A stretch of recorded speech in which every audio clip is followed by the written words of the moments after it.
congratulations on Octoploid's Beyond the Eons. It is quite the listen. It is fascinating. It is clean. Very high quality music. Where did the inspiration for this album come from? Well, do you mean musical inspiration or general inspiration? Both. Both. Okay, well, generally it was just an urge to do something on my own for the very first time in my life because I've been thinking about it for several years already because usually it's in band situation it's basically impossible to uh, reach the result which entirely pleases the musician, you know. Mhm. And that was the case as well in my case, and therefore a couple of years back, I thought like, okay, now I have enough material, and if I don't now start doing my own album, then it's never gonna happen, and then I just st- decided to get on work and asked my friend Mikko Pietinen uh, to play drums on the album, and we started to do it together little by little, and then the other members joined as well during the recording process. So that's the situation when it comes to need to do my own music. Okay. And musical inspiration is probably, or intention more likely, is to mix all the elements that have been in my music so far, and all the music I like and would like to play. So this is the perfect mashup of all that stuff. And yeah, it's just unfiltered music from myself, and it's totally pure and authentic. There's nothing forced, and it's just something that I needed to get out, and that kind of music that I'd like to listen myself, probably. Definitely. It has such a clean sound, and for a debut album, this is very high quality. Usually, we expect debut albums to be a little bit more rough, a little bit more garage sounding. Uh, you know, how did you guys, how did the band come together to create such an amazing sound for this debut album? Well, actually, it's a kind of low budget album. It's recorded in the drums are recorded in the drummer's own studio, which is just a cellar near to me, and also the part of the rhythm guitars are recorded there, and the basses I recorded in my workroom and also at countryside at my cottage with a Kemper profiler, and guitars are also done at the guitar player Peter Salonen's home. He did it with some kind of a profiler as well. I think it's called Axe, and he just did it and recorded both clean DI sound and the Axe sound as well. And then he sent the tracks to myself and Mikko, the drummer. So it's kind of a it was a big puzzle. It was recorded in several places and during 1.5 years, and it was not. It was like I paid it for myself basically, and we didn't go to fancy studios, for example, just for mixing. We did it in a great studio, but recordings are done basically at homes and home studios. Wow, when I was hearing the album, it sounded so clean. It sounded very nice. My two favorite songs from the album were "The Dawn of Nothingness" and "The Hollowed Flame." Both of those songs really stood out to me. What were the inspirations behind those songs, and what was the writing process like when putting this album together? Well, the Dawns to Nothingness is kind of my perspective for some black metal riffing and also some 90s death metal riffs, and then there is kind of a classic rock middle part, or how should I describe it? I don't know. It's not metal, at least that middle part, and also there is this middle section where is monk choir or whatever choir uh, choir of Catholic priests or whatever singing, and that's made by myself. I sang it in my bedroom. I did few tracks and edited and combined them together, and then there's Mikko's growling vocals, and Peter Salonen is doing great lead guitar playing there. So it's actually one of the oldest songs of the album, probably the oldest one, and yeah, it's I don't know. There's no particular inspiration behind the song, but it's still like a compilation of riffs and ideas from different musical areas. And yeah, it wasn't meant to be the opener of the album, but the record label wanted it to be the first song. So and also the Hallowed Flame is that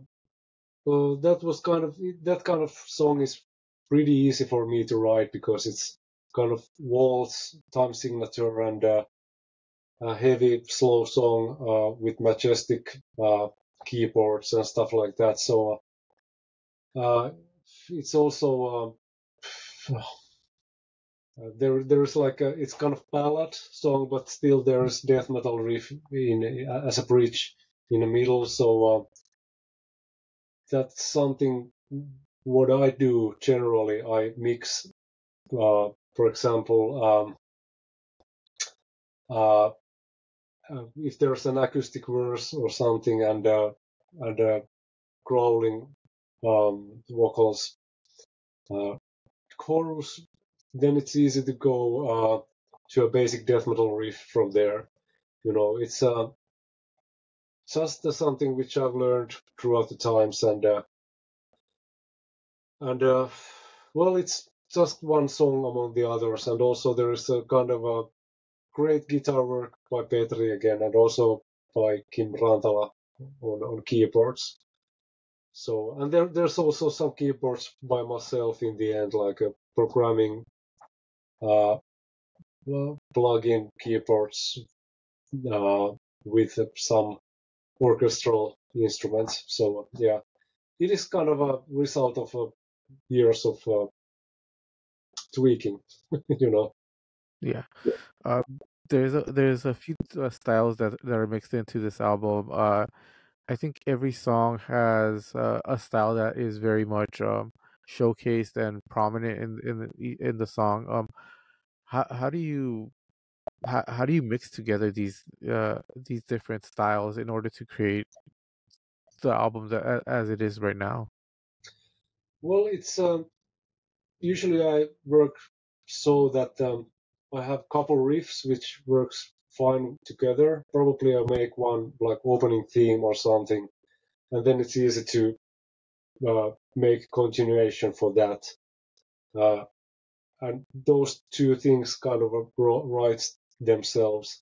And then I start to dig my old riffs from folders from the computer and try to find something completely different, which is in same time signature and same tempo approximately. So then when I find something different enough, I try to combine those in order to create dynamics to the song. And then it's again easier to go somewhere with the third riff or bridge or whatever. So that's my writing method, and well, it's sometimes it's time consuming, but sometimes it's the songs just comes out as they are, and sometimes it's when I'm watching for a movie, for example, I hear something from the soundtrack, and that inspires me, and then I go to guitar or keyboards or whatever, and try to come up with something similar, and or then I just listen to Bolt Thrower, and it's easy to pick up guitar and do death metal riffs, and yeah, it's varies very often how it borns, but still, it's the key thing is to always try something totally different. To, for example, if you have death metal, or if you have to bring acoustic guitar after that or something. So that's how I do it. Definitely. And you talked a little bit about how this album was made very untraditional. It's not like you guys all went to the studio and recorded everything at once.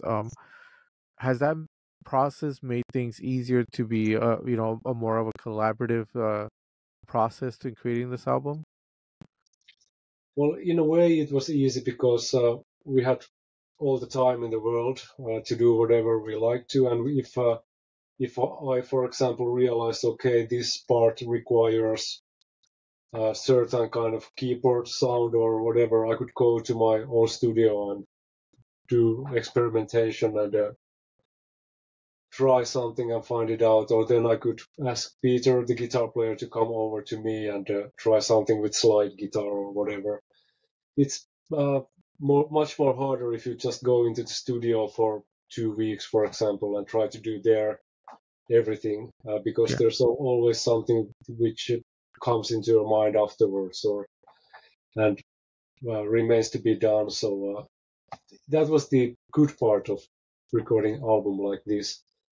But it's also a downside because because there's no end for new ideas. So basically, when this album was mixed, I was already thinking that okay, we need to change that and change that. So, but then the mixer engineer Petri Majuri told me that, come on, Oppu, it's all right already. There's nothing to be done. So I had to just let it go. Um, yeah, but it has its sides, but still, it's always nice to do an album uh, like Amorphis does. We just enter the mhm, studio and record, and the producer mixes it, and that's it. So there's nothing to do about it anymore, and you cannot affect to it, and that's also a good method of doing it. So it requires much more work doing things on your own, and to produce the album by yourself. It's a really, really uh, big process, mhm. actually. Yeah. Definitely. I think having time constraints definitely makes you work a lot more diligently. Um, Having so much time, like since you were able to record in different locations, at what point do you decide this is as good as this is gonna get? Uh, well, probably when Petri told me that it's there's no need to tweak it anymore. So I still hear things here and there, uh, which I could probably done differently, but still, it's when you are so deep in the process, you get really like deaf to the overall sound. So in the end, it's impossible to tell if it's good or bad. So I haven't been listening to the album since, because I don't want to, and I don't have enough perspective to judge if it's sounding good or bad. So probably it requires maybe 2 or 3 years for me to tell if I like it. Well, I've listened to the album several times over, trying to pick my favorite songs, which was a difficult task. It's a fantastic album. It is clean. It is a very high quality, which we don't really get uh now, because a lot of bands just take different avenues to put out their music, and sometimes there's no quality control in that. But congratulations on this album. It is a great listen, and thank Thank you you. very much for